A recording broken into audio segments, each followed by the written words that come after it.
할렐루야. 하루의 첫 시간을 하나님께 시선을 두는 여러분께 주님의 축복이 임하시기를 간절히 축원합니다. 옆 사람과 잠깐 인사하겠습니다. 잘 오셨습니다. 이 새벽에는 웬만하면 옆 사람과 인사하지 않는 게 좋습니다.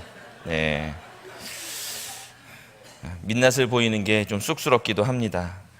근데 저는 그렇게 생각합니다. 이 새벽에 함께 나와서 인사를 나눌 수 있는 우리들이야말로 진정한 개포의 가족이 아닌가, 이런 생각을 해봅니다. 항상 깨끗이 차려입은 옷, 이렇게 풀 메이크업된 얼굴만 보다가요, 민낯을 봐야 진정한 가족이 되는 겁니다. 그래서 여러분들은 오늘 함께 인사를 나누신 분들은 진정한 가족인데, 얼굴의 민낯 말고 정말 우리의 마음의 민낯을 항상 오픈하고 서로 바라볼 수 있는 그런 아름다운 성도의 교제가 우리 가운데 있기를 간절히 바랍니다. 요즘 젊은이들에게는 이게 새벽 시간에 활동하는 것이 참 어려운 일입니다.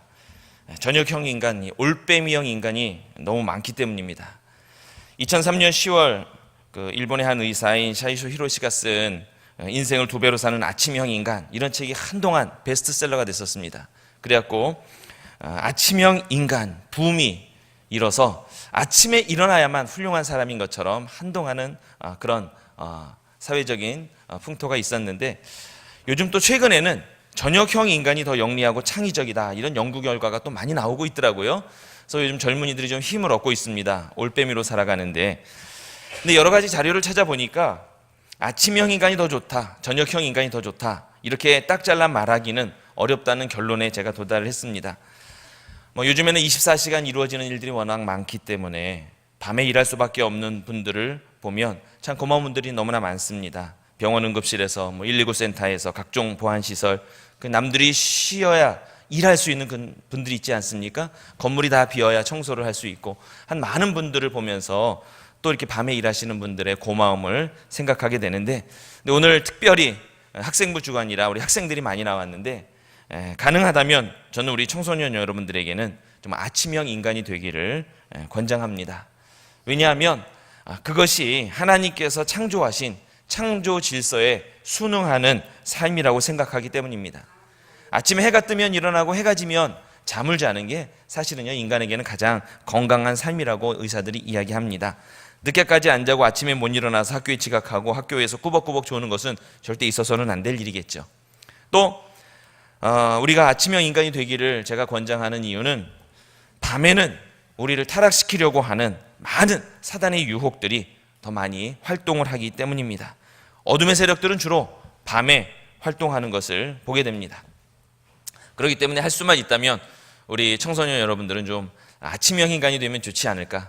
우리가 학교를 다니는 동안은 사실 아침형 인간이 될 수밖에 없는데, 조금만 더 우리가 부지런히 우리가 일어나고 아침에 정말로 맑은 정신으로 활동하면 얼마나 좋을까 하는 그런 생각을 해봅니다.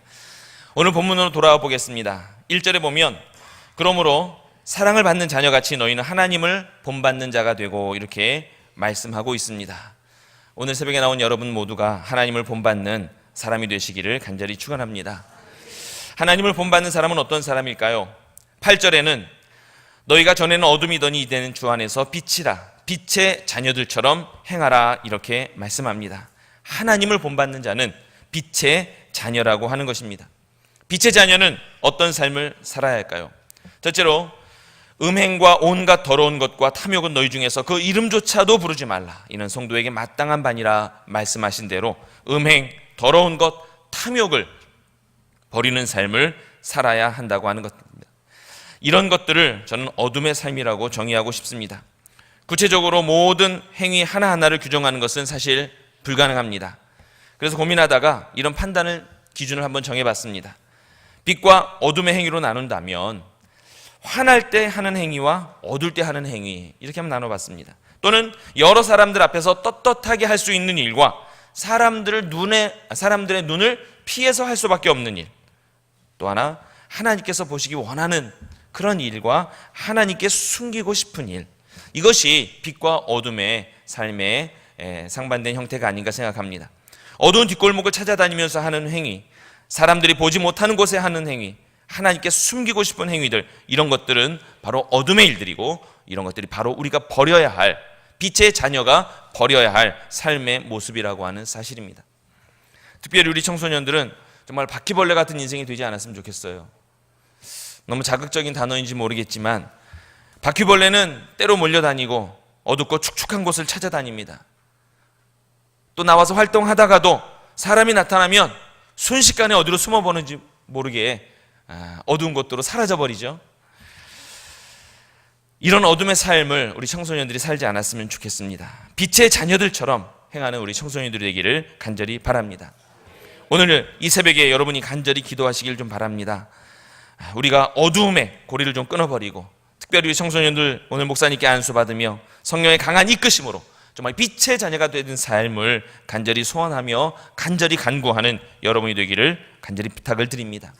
오늘 6절에 보면 누구든지 헛된 말로 너희를 속이지 못하게 하라. 이로 말미암아 하나님의 진노가 불순종의 아들들에게 임하나니 그러므로 그들과 함께하는 자가 되지 말라. 이렇게 말씀합니다. 쉽게 말하면 어둠의 일을 하는 사람들과 함께하지 말라고 하는 것입니다.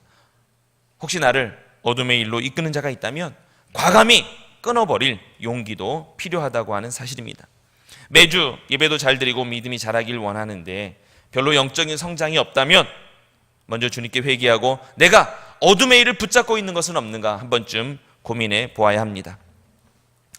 혹시 여러분들 가끔 운동선수들이 허리에다가 고무 타이어 메고 뛰는 거 보신 적 있으십니까? 체력을 더 강하게 하기 위해서 뛰어도 앞으로 전진하지 못하잖아요. 타이어를 메고 열심히 근육을 단련합니다. 근데 어쩌면 우리의 삶이 그런 삶일 때가 있지 않나 이런 생각을 해봅니다. 내가 끊어야 되는데 끊어버리지 못하는 어둠의 일들을 나에게 치렁치렁 매달고 고무 타이어를 수십 개를 뒤에다 달고 앞으로 전진하려고 애는 쓰는데 앞으로 나가지 않는 삶. 이런 타이어를 달고서는 결코 앞으로 달려나갈 수가 없습니다. 빛의 자녀로 주님께 달려나가기 위해서는 이 어둠의 타이어들을 나에게 치렁치렁 달려있는 어둠의 일들을 과감히 끊어버려야 합니다. 혹 나에게 나쁜 습관들이 있지는 않는가? 우리 학생들에게 술, 담배는 없겠죠. SNS 중독, 게임 중독, 어두운 PC방에 갇혀 살고 있는 나의 혹시 나쁜 관습이 있다면 이것이 나를 전진하지 못하게 하는 타이어 줄인 것을 깨닫고 과감히 끊어버릴 수 있는 우리 학생들 되기를 간절히 축복합니다. 하나님을 본받는 빛의 자녀가 되려면 두 번째 조건이 있습니다. 오늘 4절의 말씀을 보면 누추함과 어리석은 말이나 희롱의 말이 마땅치 아니하니 오히려 감사하는 말을 하라 하는 말씀을 우리에게 주십니다. 누추함, 천한, 속된 이런 뜻이고 어리석은 말, 아무 유익이나 가치가 없는 말 이런 의미입니다. 희롱하는 말, 상스럽고 독설적인 말 이렇게 그 단어의 의미를 풀어보면 그런 뜻입니다. 의미 없이 내뱉은 은어, 비속어, 욕설, 타인을 놀리는 말 이러한 습관적인 언어 습관이 나를 어둠의 삶으로 이끌어가고 있음을 우리는 깨달아야 합니다.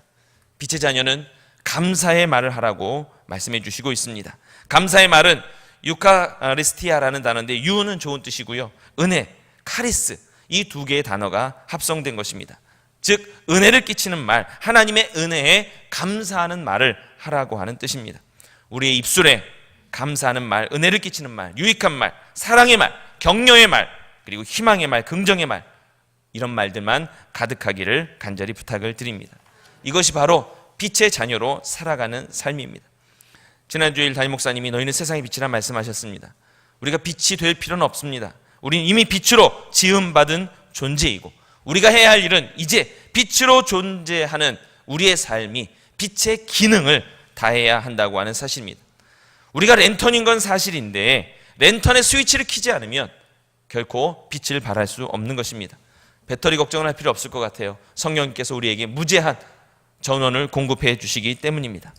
오늘도 기도로 여러분 빛의 스위치를 켜는 여러분이 되기를 간절히 부탁을 드립니다. 특히 우리 학생 여러분들 오늘 기도하며 여러분이 빛이라는 것을 잊지 않고 빛의 기능을 다할 수 있도록 세상에서 어두운 곳을 찾아다니지 아니하고 빛된 삶으로 세상 사람들 앞에 오늘 빛의 열매를 말씀해 주셨는데 착함과 의로움과 진실함의 빛의 열매들을 거두어가는 우리 사랑하는 우리 모든 학생들 그리고 모든 성도님들이 되시기를 간절히 축원합니다. 오늘 이 시간에 우리 함께 합심해서 기도하실 텐데 특별히 오늘은 이 땅의 청소년들을 위해서 기도해 주시기를 좀 부탁을 드립니다. 그리고 오늘 안수 받으려고 이른 새벽 깨어서 나왔습니다. 어쩌면 저 친구들 중에는 새벽에 일어나기 어려워서 꼬박 밤을 새우고 나온 친구가 있을지도 모르겠어요. 제가 잠자서 못 일어날 것 같으면 밤을 새워서 나오라고 그랬거든요. 그럴지는 모르겠지만 어쨌든 이 청소년들이 오늘 하나님 앞에 무릎 꿇고 기도할 때 과감히 끊어버려야 될 것들, 나의 의지로 잘 안 될 때 성령님의 도우심으로 끊어지는 역사가 있도록, 그리고 빛의 자녀로 정말로 주님이 기뻐하시는 삶을 사는, 세상 가운데서도 그리스도인의 빛을 발하는 성소년이 될 수 있도록 위해서 함께 기도해 주시고, 또 가르치는 선생님들을 위해서 기도해 주시고, 또 무엇보다도 우리 모든 성도님들이 세상에 빛된 존재로 살아갈 수 있도록 위해서 이 시간 다 함께 합심해서 기도해 주시기를 부탁을 드립니다. 이 시간에 제가 기도하고 그 다음에 마치고 난 이후에 합심해서 통성으로 기도하도록 하겠습니다. 기도하겠습니다. 하나님 감사합니다. 오늘도 우리 가운데 귀한 새벽을 깨우는 믿음을 주심을 감사드립니다. 오늘도 깨워 주님께서 이곳에 있게 하셨는데 이 하루 동안의 삶 가운데 주님, 오늘 주님 말씀을 기억하면서 세상 가운데 빛으로 살기를 원합니다. 우리가 어두운 데 방황하지 않게 하시고 빛으로 나아가게 하시고, 그리고 우리의 입술에 어두운 말들을 담지 않게 하시고 빛의 말을 담을 수 있도록 인도하여 주시옵소서. 특별히 다음 세대에 빛된 존재로 모범이 되는 삶을 살기를 원합니다. 가정에서도 우리의 일터에서도 어느 곳에서든지 빛된 자로 세상 가운데 어둠을 밝히는 본이 되는 삶이 되도록 주님 우리들의 삶을 축복하여 주시옵소서. 오늘도 성령께서 나의 삶을 빛의 삶으로 인도하여 주셨기를 간절히 원하오며 예수님의 이름으로 기도하옵나이다. 아멘.